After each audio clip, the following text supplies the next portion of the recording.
Jake. Yeah, can you tell me about the move of Femi from the inside to the outside, why that was done and how that's worked out? There's a lot of considerations in what we needed to do, kind of long term and short term, and we felt that Fem making that move was somebody that could still handle inside linebacker and outside linebacker and still play quality football. So we view Femi as this kind of a versatile linebacker. I still think there's an opportunity for him to play both if necessary or if needed. So we'll just continue down that path and see where the health and kind of where some other factors go from here. I'm about to display my football ignorance, so bear with me here. But it seems to me in each of the games you started more with a four-man front with the edge guys up on the line. Am I seeing something wrong? Is it more of a 4-2-5 now for the base?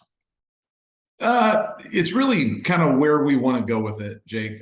We do carry significant 4-2-5. We still also carry a lot of traditional 3-4 spacing that as well. That has been more of a function of who we play and how we're trying to defend it as much as anything else. A lot of the teams that get loose in their formations. We prefer some of the opportunities to play a four-man front with more components for different coverage variables. Okay, we'll go to Jesse Stewart from Rivals. Sweet. So, kind of in the same vein as Fleming moving outside, you have all of the inside linebackers. Puskas, it was Iosefa, and I can't remember the other name right now.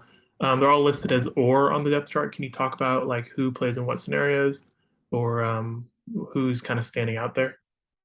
Yeah, so I think the three ors you're talking about is going to be Blake Anzalatas, Ryan Puskas, and Muelo Iosefa. Really, we've challenged all those players that we want to continue to keep that competitive and let kind of their play and their week of preparation determine who's going to get the significant amount of reps. We've been attempting, 2 weeks ago or 3 weeks ago, excuse me, Nate Rachina and Ryan Puskas also played that position. So that's been a position that I'd like to see more consistency and more productivity out of. And I believe all those guys have the capacity of doing it. And what we're looking for them is more consistency in practice and more consistency on games. And I really do feel very confident that group can get it done.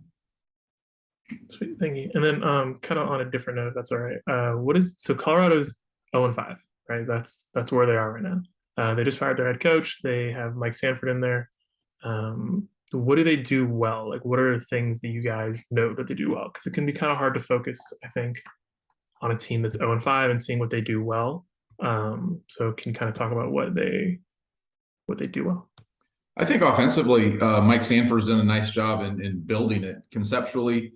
There's always every week that we see different kind of ideas, different ways they build through personnel. And then we take a significant amount of time kind of trying to identify from that personnel, what are they attempting to build in terms of formation, surfaces, meaning, is it a tight end on the ball, off the ball? Are they building 12 personnel? Are they building tight ends together, tight ends apart? When you kind of deep dive into what Mike has done, it does provide a lot of significant challenges on how we want to align and attempt to defend it. So I think concept-wise, they do a really nice job. I think we're all trying to, as coaches and as teams, we're all trying to figure out the whole execution consistently part. So I know Mike's a excellent coach. He's been around a long time, and I'm sure he's handling the significant amount of change in the locker room and within that team right now. So we're expecting those. We're expecting Colorado offensively to come out and be a well-coached team and take the bye week and come out and execute. Then we'll go to Jim McGill from Bear Insider.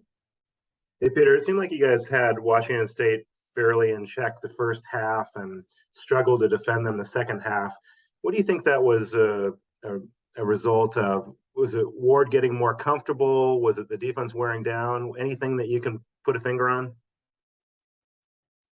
I think it was the first drive in the second half. Unfortunately, we allowed some explosive plays. I believe it was play 2 of the second half. So they started the second half in 0-0 personnel. In the second play, they found a matchup. They took the what we call a big box fade and number 2 into the boundary. And I thought Cam Worth threw an excellent ball. It was well defended by our defensive player, and they came down with it. And then subsequently after that, we made an error in coverage that we didn't space it out correctly, and unfortunately, that's kind of the dynamics of offense.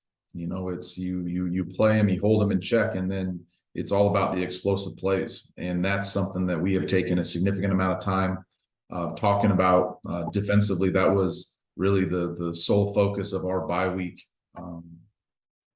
study and meetings is trying to minimize and negate some of the explosive pass plays that you know, we've been a part of. Also, Coach mentioned that Achille was out for the rest of the year, and that makes 4 guys in your 2 deeps or 2 and 3 deeps out for the season pretty early on or from the beginning of the season. Is that an unusual development? Football is obviously a tough game, but how do you overcome something like that? Well, there's really you keep developing the younger players, and you keep building you know, players that have the opportunity to play more than one position. And to say that it's ideal would be a gross understatement. But the football injuries happen, and unfortunately, more often than not, they strike in a position group. And I probably don't have the time nor the expertise to be able to understand why that is. But Coach Browning will continue to get those guys ready to go. We'll make necessary adjustments in terms of spacing, personnel, on how we play, and kind of what, you know, 4-2-5, 3-3, or 3-4, you know, different spacings that we have the opportunity to play through, and keep putting the best product we can on, no matter who's available. Thanks. Okay, we'll go back to Jake Curtis with Cal Sports Report. It was tough to tell on TV, but it looked like, did Irby start at one corner instead of Hearns? I don't believe that. I know Irby played significant amount, but I don't think. I think it was Zay and Lou started the game. Okay, so scratch that. You have had a lot of position, not necessarily personnel, but a lot of position changes since the opener. Is that good, bad, and different?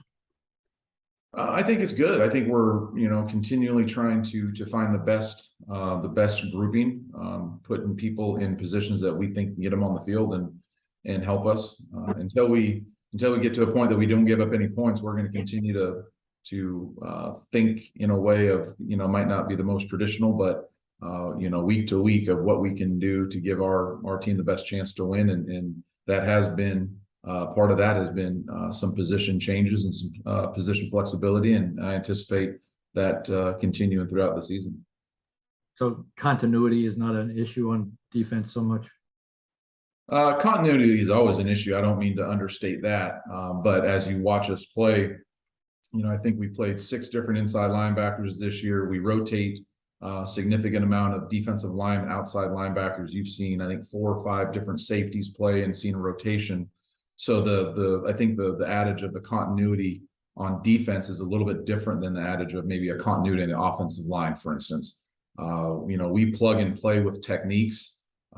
People are expected to be able to communicate, you know, with the front, with the back end, with the guy to the left and to the right of them.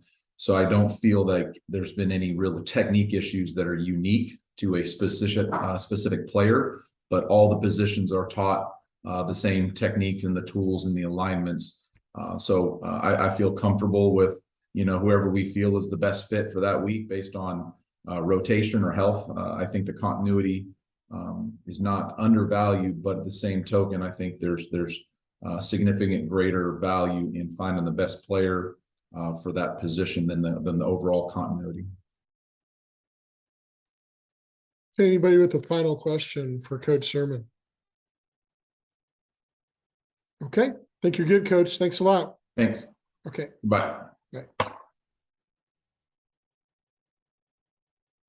okay, we'll have Coach Musgrave here shortly.